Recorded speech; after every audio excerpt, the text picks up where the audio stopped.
European Union ministers failed to break deadlock over the sharing of responsibility for asylum seekers across the continent. Meanwhile, tens of thousands of protesters flood the street in front of Japan's parliament to oppose new security legislation. Kristine Domingo will tell us why.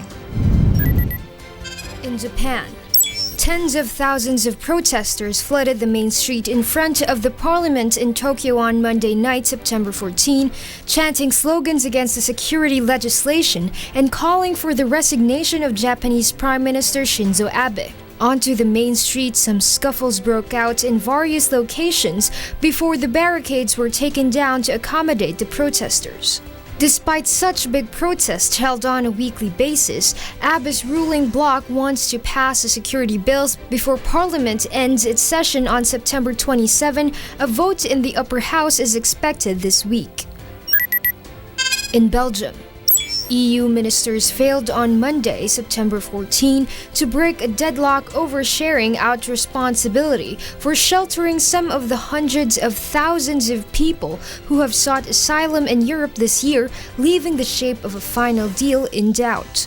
Determined opposition from a core of ex-communist eastern states blocked efforts by Germany and France to secure agreements for a proposal by the EU executive to relocate 120,000 people from frontier countries according to mandatory national quotas.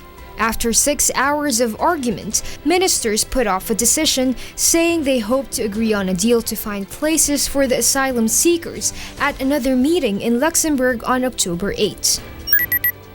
In Turkey, Turkish authorities have detained 10 Indonesians who were trying to cross into Syria to join Islamic State.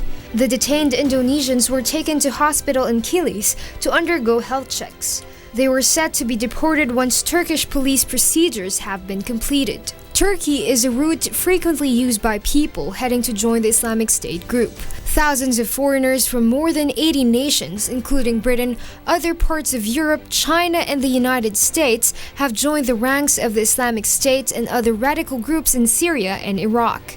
Kristine Domingo reporting for Y News.